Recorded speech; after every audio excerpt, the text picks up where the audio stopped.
मुगल बादशाह शाहजहां, जिसका नाम सुनते ही लोगों के मन में एक इमेज क्रिएट होता है, ताजमहल, जिसको देखने के लिए लोग देश विदेशों से आते हैं, जिसका नाम लेकर लोग अपनी महबूबा को अपने प्यार का यकीन दिलाते हैं। एक ऐसा बादशाह जो अपनी बीवी से इतनी मोहब्बत करता था कि वो अपनी बीवी के याद में एक ऐसा महल बना देता जिसे आने वाली दुनिया में लोग उसे एक प्यार की निशानी के नाम से जानते हैं, ताजमहल, जिसे लोग देखने के लिए दुनिया भर से आते हैं। शाहजहां और मुमताज, इनका नाम जैसे ही लिया जाता है तो लोगों के मन में एक इमेज क्रिएट होता है कि ये प्यार की निशानी है।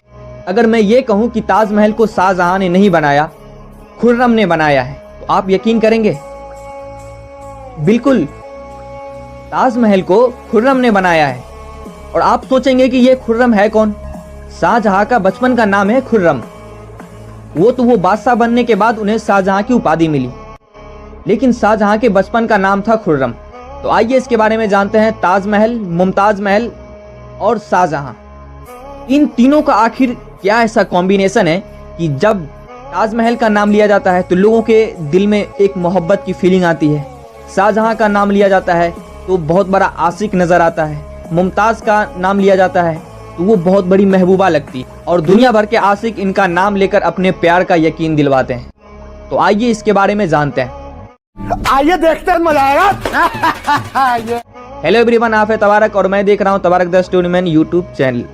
उल्टा बोल दिया क्या? सॉरी।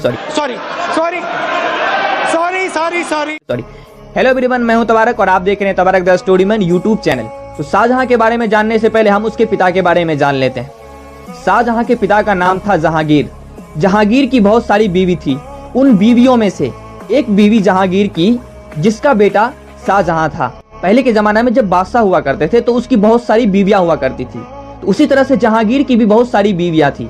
उन बीवियों में से एक बीवी का बेटा था शाहजहां। तो फिर जहांगीर की बहुत सारी पत्नियों में से एक पत्नी होती है नूरजहां। अब नूरजहां का कहानी यह है कि नूरजहां ऑलरेडी शादीशुदा थी और उसका हस्बैंड था अली कुली बेग। नूरजहां जब गर्भवती थी और उसके गर्भ में लाडली बेगम पल रही थी तो उस वक्त अली कुली बेग की मौत हो जाती है।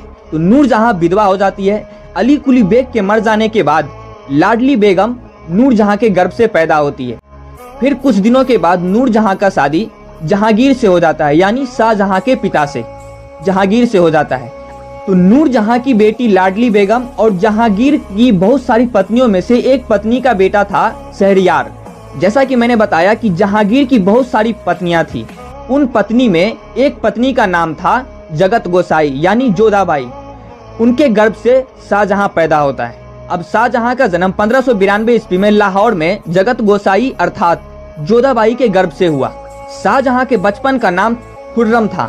लोग शाहजहां के नाम से नहीं जानते थे, ये तो इन्हें बाद में इनका नाम मिला शाहजहां, लेकिन बचपन का नाम खुर्रम था तो लोग इन्हें खुर्रम के नाम से जानते थे। अब शाहजहां जब बड़े हो गए तो शाहजहां की जो सौतेली माँ थी नूरजहां, उसका भाई था आसफ खां, उसकी बेटी अर्जुमंद बानो बेगम के साथ शाहजहां का विवाह हो जाता है। अब ये अर्जुमंद बानो बेगम कौन है? अर्जुमंद बानो बेगम शाहजहां की वही पत्नी है जिसके याद में इन्होंने ताजमहल बना दिया, जिसको आगे चलकर मुमताज महल की उपाधि दी गई। मुमताज महल के नाम से इतिहास में ये जानी जाती है। तो जब शाहजहां का विवाह अर्जुमंद बानो बेगम के साथ हो गया, उन्होंने शाहजहां को ये नहीं कहा कि अब आप मेरे अलावा किसी और से शादी नहीं करेंगे, क्योंकि उन्हें भी पता था जो उस समय के राजा महाराजा बादशाह हुआ करते थे वो एक शादी नहीं अनेकों शादी किया करते थे। तो उन्हें पता था कि शाहजहां भी दूसरी शादी करेंगे, बहुत सारी शादी करेंगे। तो उन्होंने उन्हें मना नहीं किया।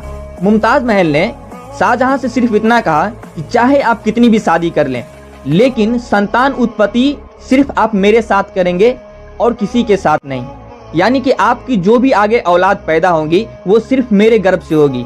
चाहे आप कितनी भी शादी कर लें, आप किसी के साथ संतान की उत्पत्ति नहीं कर सकते। तो शाहजहां मुमताज महल से बहुत मोहब्बत करता था, तो उन्होंने इसकी बात को मान ली। तो शाहजहां अपनी बेगम मुमताज महल से इतनी मोहब्बत करता था, इतनी मोहब्बत करता था कि 14 बच्चे पैदा कर दिए। अब शाहजहां अपनी मुमताज महल से इतनी मोहब्बत करता था कि वो अपनी बेगम को मलिकाए जमानी की उपाधि दे दी। मलिकाए जमानी का मतलब होता है कि वो उसके साथ फैसला ले सकती है। उन्हें बहुत बड़ी रानी का दर्जा दे दिया गया, मतलब उन्हें हर फैसला करने का अधिकार दे दिया गया कि ये जो चाहे वो कर सकती है। क्योंकि शाहजहां मुमताज महल से बहुत प्यार करते थे। तो यहाँ तक तो इसका कॉन्सेप्ट समझ में आ गया कि शाहजहां और मुमताज की शादी कैसे हुई। अब शाहजहां बादशाह थे तो उन्होंने अपनी बीवी को, अपनी मोहब्बत को मलिकाए ज़माने की उपाधि दे दी। और आजकल के आशिक तो 100 रुपए के डेयरी मिल्क से ही काम चला लेते हैं। शाहजहां और मुमताज के बारे में ये बहुत बड़ी अफवाह फैलाई गई है कि मुमताज ने शाहजहां को कहा था कि तुम मेरे मोहब्बत में ताजमहल बनवा दो। ऐसा नहीं है। मुमताज महल ने कभी नहीं कहा शाहजहां को कि तुम मेरे प्यार में एक महल बनाओ, ताजमहल बनाओ। तो दिन व दिन मोहब्बत में उम्र ढलती गई, बच्चे होते गए। जब मुमताज महल अपने आखिरी बच्चे को जन्म दे रही थी तो उस वक्त ज़्यादा डॉक्टर नहीं हुआ करते थे, ऋषि मुनि हुआ करते थे जो उन्हें दवा दिया करते थे। तो जब मुमताज महल अपने आखिरी बच्चे को जन्म दे रही थी तो जन्म देते वक्त इतनी ज़्यादा ब्लीडिंग हो गई कि डॉक्टरों को समझ में नहीं आया। शाहजहां ने अपनी एड़ी चोटी का पूरा जोर लगा दिया कि किसी भी तरह से मुमताज महल को बचा लिया जाए। लेकिन जब वो अपने आखिरी बच्चे को जन्म दे रही थी तो जन्म देते देते मुमताज महल की मौत हो गई और वो इस दुनिया से चली गई।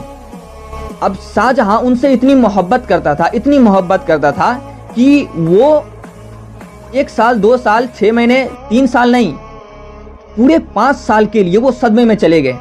अब ऐसा नहीं कि उन्होंने अपना पूरा सिंहासन छोड़ दिया। वो काम करते थे लेकिन काम में उसका दिल नहीं लगता था। हालांकि उसकी बहुत सारी पत्नी थी, बीवी थी, लेकिन वो सबसे ज्यादा मोहब्बत अपनी बीवी मुमताज महल से करते थे। तो जब उनकी मौत हो गई तो वो इतने सदमे में चले गए कि उन्हें किसी काम में मन नहीं लगता था। और फिर धीरे धीरे वक्त गुजरता गया, बातें जब पीछे जाने लगी, पुरानी होने लगी, तो कहते हैं कि दर्द कितना भी गहरा क्यों ना हो, सदमा कितना भी गहरा क्यों ना हो, वक्त एक ऐसा मलहम है जो बड़े से बड़े जख्म को भर देता है। तो उसी तरह से शाहजहां का वक्त धीरे धीरे गुजरता गया। फिर भी उन्हें 5 साल लगे अपनी बीवी की याद को कम करने में, फिर भी कम नहीं हुआ।